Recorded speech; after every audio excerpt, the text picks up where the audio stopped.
Hi everybody, this is Melanie Shapiro. I'm an immigration lawyer in Massachusetts. I am hopping on live today to answer any questions you have about immigration and also talk about what's going on in the news and anything else you want to know about. Let me know. Hi Kabir. Hey Maru, how are you guys doing? So I'm on Instagram and I'm on Facebook, so just let me know if you can hear me okay. I hope everybody's doing well. Happy Monday.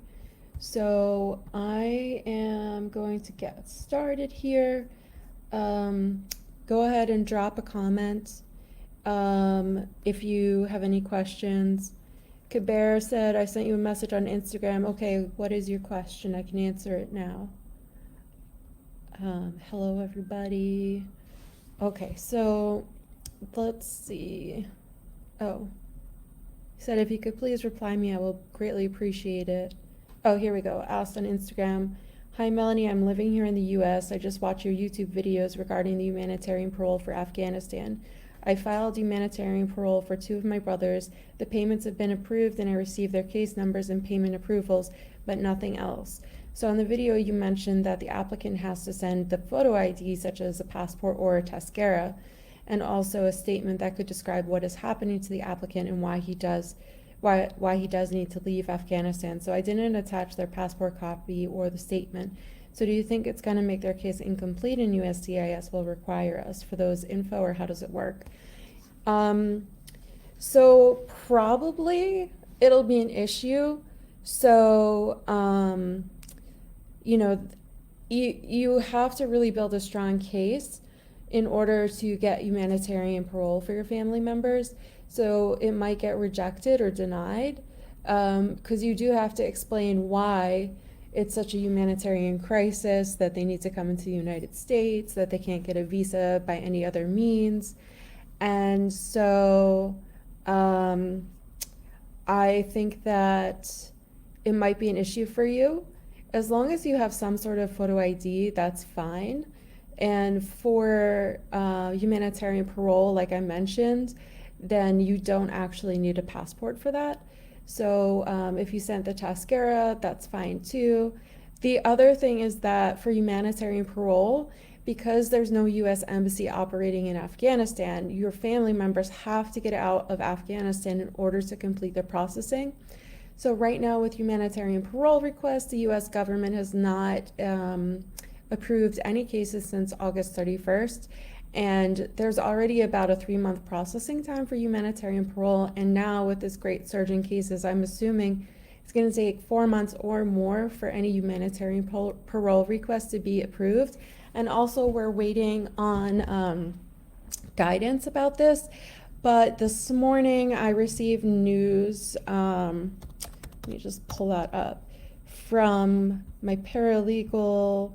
Cesar sent me that there's now a P4 referral program for privately sponsored refugees. And so this is a new program that was just announced, and it anticipates launching in early 2022. And this might help process some more Afghans. But again, this isn't until a few months from now. I did hear some intel that potentially they're going to start reprocessing some cases soon, but what I'm trying to do is file as many humanitarian parole cases as we can get the receipt numbers, and then work in coordination with one of the senator's offices to try to expedite. So when I've been trying to expedite these cases, I'm getting just like a copy and paste boilerplate. We received your request to expedite. And if you have any other reasons that this case needs to be expedited, you can send this to this email. But I think that it's good to just get everything in place and do as much as you can now, so that when the humanitarian parole cases are being processed again, then at least you're in line for them. So Kiber says they will go to the third country once we get the approval. So you're not going to get the approval for a while. So if you are able to, I don't know what their situation is, but many of the Afghans that I'm working with are hiding and they're in serious danger. And so trying to evacuate is, a strategy. So we have some people in the UAE, we have some people who had been able to get to Germany and Spain and to the UK, but all of those countries are basically shut down with their refugee operations. So, once they do get the approval, even if they can go to Pakistan to do the processing, that would be great. We also have some countries where Afghans can go to that do not require visas, such as St. Vincent and the Grenadines. But that's probably pretty tricky in terms of the flights and so forth. Okay, so thank you for your question. If you have any questions, go ahead and drop them in the comments now, and I'll answer your questions live. I'm on Facebook and Instagram Live. My name is Melanie Shapiro. I'm an immigration lawyer in Massachusetts. If you're interested in booking a consultation, you can do it by calling the office at 781-461-0100, or you can send us a message on Facebook, Instagram, or WhatsApp. And you can go on melanieshapiroesq.com and you can book right on the website. So thank you for your questions. Okay, the next question I have is, hi, can someone seek asylum by the airport on arrival? Yes, when you enter the airport, you could say, I'm here to seek asylum. You can absolutely do that. The next question I have is, I saw your last TikTok. How can we help people in Afghanistan? What do you need for your project? Great, thank you for your question. So I am running this operation out of my office called the Afghan Feminist Refugee Project, and we are helping at-risk women in Afghanistan and members of the LGBT community to get out of Afghanistan and also to seek humanitarian parole in the United States or to seek assistance in other countries, but my office is mostly leading the legal operations to get people to the United States. So what you can do to help is you can donate to the fund, and the money that we're using is to process humanitarian parole cases, to pay for plane tickets, and other necessary items that come up as we go along. So we're working with a team that's doing evacuations and also safe houses in Afghanistan. So we need the money to be able to process the cases. So without that, we can't do anything. We also need sponsors for the humanitarian parole forms. So if you're a US citizen, you have a green card, or you're someone in the United States seeking asylum, you can be a sponsor for someone seeking humanitarian parole. And again, if they don't have a sponsor, they can't file the form. So that's really important. So the information about how to donate should be in my bio, and also in some of the messages or some of the posts I have on Instagram about how to donate. And if you want to get in touch with me about sponsoring, you could just send me a message. And if you want more information about donations, please also send me a message. So thank you for your question. I have on here, Maru says, I have a list of vulnerable people in Afghanistan. How can I apply for a visa to America for these people? I myself live in Germany. So Maru, you cannot apply for them to go to the United States because they need somebody who is a US citizen or a green card holder who can apply for them, and someone in the United States. So you cannot, however, you can donate so that we can have the funds that we need to get people to the United States. So thank you for your question. And then Kiber says, can I send them the missing documents, or should I wait until I hear back from USCIS? I would probably wait until you hear back. So thanks for your question. Okay, so let's see. So now I have a question on Facebook, Candy on Facebook. Why can't Americans who marry an immigrant and have children with them be first priority? Oh, snap. So that's definitely that's really something. I think that's a pretty ignorant comment. So right now, America pulled out of Afghanistan, and now the Taliban took over and they're terrorizing people. I have people who I have a gay man who wrote to me this morning who the Taliban took him in and they beat him, tortured him, and spilled boiling water on him.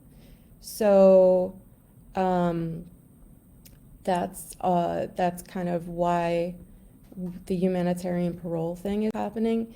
Also, the Americans are the ones that have priority and who were helped first to try to get out of Afghanistan. There are some people that have been left behind, unfortunately, but I think that there have been some efforts to try and get Afghans who have approved family petitions out. I actually am trying to help some people do that too. But this project specifically is trying to help refugees who are, like I mentioned, women's rights activists and members of the LGBT community who the Taliban is actively hunting and killing. So that's why I'm focusing on those right now. But that's just one part of my practice, but the rest of my practice, we represent people on family petitions. We represent people for citizenship. We do consular processing. We do all sorts of different types of cases, but I am doing this separate project with a team of other legal people, either in my office, my paralegals, my associate, I have some volunteer attorneys. I have undergraduate students and law students all helping with this special separate project. If your spouse is trapped in Afghanistan and you are an American, and you don't already have a case pending for them, you could also try humanitarian parole. You could also try filing an I-130 marriage petition for them and then trying to expedite it through your local representative's office. But yeah, so that's what's going on. Thank you for your question. So then the next question that I have is, can asylum seeker travel before the final decision is made? So if you are an asylum seeker, you can apply for something called advanced parole. And so this is a special document that allows you to travel outside of the United States while your case is pending. You can travel. You cannot go back to your country because obviously you're afraid to go to your country, so it would make no sense for you to go to your country. And it would call into question the veracity of your case, whether it's true or not, that you actually are afraid, and there are consequences for filing frivolous asylum claims. The processing time is probably 4 to 6 months on those. If you have an emergency and you have to travel outside of the United States, even if you haven't received your travel document, you can schedule what's called an InfoMod appointment, and you can have an emergency appointment at a USCIS field office so that you could get an emergency travel document. The next question that I have is, hi Melanie, if my spouse entered the US without inspection and I would like to fix her status, would I use the adjustment of status along with a waiver or of inadmissibility or consular process? I am a resident. Okay, great. Thank you for your question. So a few years ago, President Obama changed the policy on this waiver thing. So it's the I-601A waiver for an unlawful presence. So now, as somebody who's seeking to fix their status to do this waiver for unlawful presence can apply for that while they're in the United States, get the approval, and then they go for consular processing. And so what is happening in this situation is, no, you cannot apply for adjustment of status along with the waiver. What you have to do first is file the I-130 for the family petition. Once that's approved, then you can apply for the I-601A waiver. And once the 601A waiver is approved, the next step would be to complete consular processing, and your spouse would go down to their home country. They would have an interview with the consulate abroad. They would do their medical and their biometrics there. Generally, they'd be in their country for about 2 weeks, so it's not too bad. It's a policy that had been implemented to limit the amount of time that families are separated. So yeah, and also with the I-130 processing and everything for a green card holder, it's about 2 years before that visa becomes current. But in the meantime, you can do the I-601A after the I-130 is approved. Thank you for your question. So the next question that I have is, hi, Melanie. My husband came with a work visa, but he overstayed. We just got married. What is my next step towards his work permit and green card? So there's this little exception that's carved out if you're a U.S. citizen and your spouse entered the United States and they entered with a lawful status, like this work visa, and then they overstayed, they can adjust status in the U.S. You could file concurrently your I-130 and your I-45 for adjustment of status. So they should be all good. But if you're a green card holder, there isn't that exception and they would need a waiver. Hello, everybody on Facebook and Instagram. If you're just joining me now, my name is Melanie Shapiro. I'm an immigration attorney in Massachusetts. Feel free to ask me whatever you want to ask me about immigration on Facebook or Instagram. Send me a comment, and I'd be happy to answer your question. The next question that I have from Facebook, Abdul asks, I was an employee to a subcontractor of NATO of Afghanistan. Currently my life is uncertainty. One of my friends in the USA would like to sponsor me for humanitarian parole application, but she is withholding removal and she has a work permit. My question is that, can she sponsor me for humanitarian parole? I think that they probably can. I'm actually not really sure about that, but I think that they can because they technically have a status in the United States. So yeah, that sounds good. Just get in touch with my office. You might even be eligible to do, I don't know, you might be eligible to do a P2 referral, though I'm not sure with this as a subcontractor, and maybe NATO might be able to help out. But yes, I think that as someone who worked for NATO, you would definitely be more likely to be targeted by the Taliban.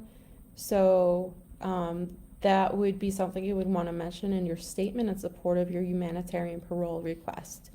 Thank you for your question. Send in your questions on Facebook or Instagram.